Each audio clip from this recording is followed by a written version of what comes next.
I found my husband's hidden phone, and the truth was worse than cheating. Everyone thinks finding out your husband is cheating is the worst thing that can happen to a marriage. I used to think that too, until I found my husband's hidden phone underneath our couch. And after I read what was on it, I actually wished he had been cheating, because an affair would have only broken my heart. What I discovered was about to destroy my entire life. My name is Claire. I'm 34 years old, and I've been married to my husband Daniel for almost 9 years. From the outside, we had what most people would call a normal marriage. We weren't perfect. We argued about money. We disagreed about his late nights at work. And lately, Daniel had become strangely protective of his phone. He never used to care if I picked it up, but for the past few months he kept it with him everywhere.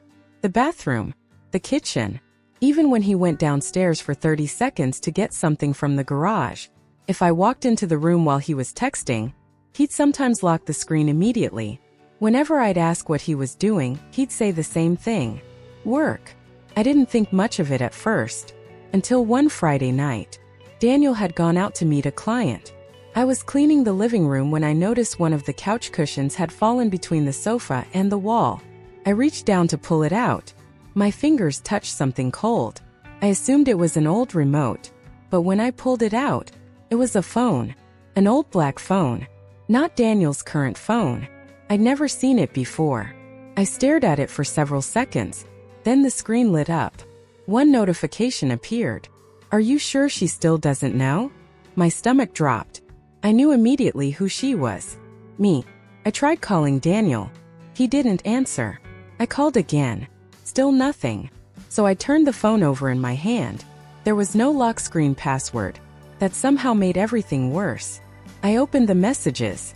The first conversation was with a number I didn't recognize. The messages went back almost 6 months. And at first, everything looked exactly like an affair. She doesn't suspect anything. How much longer can you keep pretending? Until we get everything ready. Then another message appeared. You promised she wouldn't find out before we're done. I stopped breathing. Everything inside me went cold. Get everything ready? Before we're done? I immediately assumed the worst. Daniel was leaving me. Maybe he'd been planning it for months. Maybe there was another woman. Maybe he'd already been preparing a new life without me. I kept scrolling, and then I found a photo. It was a picture of our house, taken from outside. My hand started shaking. Why would someone secretly photograph our house? I scrolled further. There were bank account numbers, documents, screenshots of emails, and several messages mentioning my full name. Then I saw something that made my heart pound. Once the loan clears, she'll be responsible for everything. I read it again, then again. I couldn't understand what I was looking at. A loan? My name? I opened another conversation. This one was with a man saved only as M. Daniel had written, "She'll never agree to it." M replied, "She doesn't have to agree. Her signature is already there." I dropped the phone onto the couch. For several seconds I couldn't move. Then I started thinking about the past few months. Daniel had suddenly become obsessed with our finances. He'd asked me to send him copies of my driver's license. He'd told me we needed to update our insurance. He'd asked me to sign several documents because he was too busy to deal with them himself.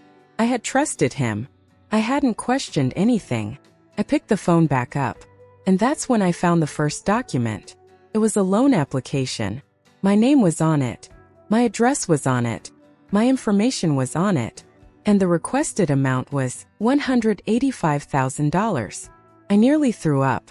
I immediately called the bank.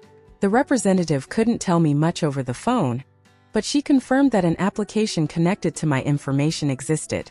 Then she said something that made my blood run cold. There appears to be a signature on the application. I stared at my hands. That signature wasn't mine. I knew it, but it looked close enough to fool someone. Daniel had forged my signature. I suddenly understood why he'd been asking for all those documents, why he'd been hiding his phone, why he'd been acting nervous. But I still didn't understand one thing. What was the money for? I kept searching the phone, and finally I found a folder. It was named MOM. I opened it. There were dozens of files, old photographs, medical documents, bank statements, emails, and a copy of my mother's will. My mother had died 2 years earlier. I had always believed her estate had been handled normally, but the documents on Daniel's phone told a completely different story. There had been money, a lot of money, money I had never known existed. Almost $300,000 had been transferred out of an account connected to my mother's estate. And the person who had authorized the transfer was my older brother, Michael. I felt dizzy. Michael and Daniel had always been close, but why would Daniel have all these documents? I opened another message. This time Daniel was talking to Michael. "Daniel, you said she would never find out." Michael replied, "She won't. Just keep her calm." "Daniel, I can't keep paying this forever." Michael, "Then use the house." My heart stopped. They were talking about my house. The house I'd inherited from my mother. The house where Daniel and I had lived for almost 7 years. The house that was supposed to be mine. I kept scrolling. Then I saw a message from Daniel that made everything suddenly make sense. "If the loan goes through, I'll pay off what Michael owes. Then we can sell the house." I couldn't breathe. My husband wasn't cheating on me. He and my brother were stealing from me. And apparently, they'd been planning it for months. I called Michael. He answered immediately. "Claire." I didn't say anything. Then I asked, "How much money did you take from Mom?" Silence. Not confusion. Not anger. Silence. The kind of silence that tells you someone has just realized they've been caught. Finally, he whispered, "What did you find?" That was all I needed to hear. I hung up. Then I did something I'd never imagined I'd have to do. I called a lawyer. I sent copies of everything on the phone. The messages, the loan application, the forged signature, the bank records, everything. The lawyer told me not to confront Daniel yet, so I didn't. When Daniel finally came home that night, I acted completely normal. He walked through the front door. He kissed my forehead. Then he asked, "How was your evening?" I looked directly into his eyes, and I said, "Fine." He smiled. He had absolutely no idea. For the next several days, I pretended nothing had happened. Meanwhile, my lawyer helped me contact the bank and freeze the loan application. We also started investigating the money from my mother's estate. And that's when we discovered something even worse. Daniel hadn't started this himself. My brother had approached him first. Michael had been drowning in gambling debt. He'd secretly taken money from my mother's estate before it was distributed. When Daniel discovered what he'd done, he didn't report him. Instead, he made a deal. Daniel would help Michael cover the missing money. And in exchange, Michael would help Daniel gain control over my house. They planned to use the forged loan to create enough debt against the property that I'd eventually be forced to sell it. Then they would divide the money. My husband, my brother, the two men I trusted most in my life, they had been working together behind my back. But there was one thing they didn't know. I had already copied everything, and the lawyer had already contacted the authorities. 3 weeks later, Daniel came home from work and found 2 police officers waiting outside. I was standing behind them. He looked at me, then at the officers, then back at me. His face changed instantly. "Claire." I held up the old phone. He went completely pale. For the first time in 9 years, Daniel had nothing to say. He eventually tried to explain. He said he had only been trying to help Michael. He said he never intended to hurt me.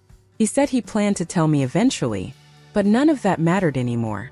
Because when someone secretly uses your identity, forges your signature, takes your family's money, and tries to put your home at risk, that's not a mistake. That's a choice. Michael eventually admitted what he'd done. The investigation recovered most of the missing money. The loan was stopped before it could destroy my finances. And Daniel? Let's just say our marriage didn't survive.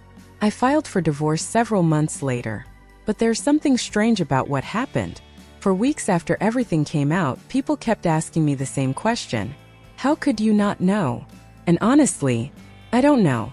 Maybe that's what betrayal does. You don't notice the small changes because you trust the person standing beside you. You don't question the documents because you believe your husband wouldn't lie to you. You don't check the phone because you think privacy is more important than suspicion.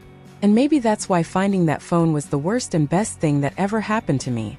Because if I hadn't found it, I would have eventually lost my house, my money, and possibly my entire financial future. I thought I had discovered my husband's affair, but I discovered something much worse.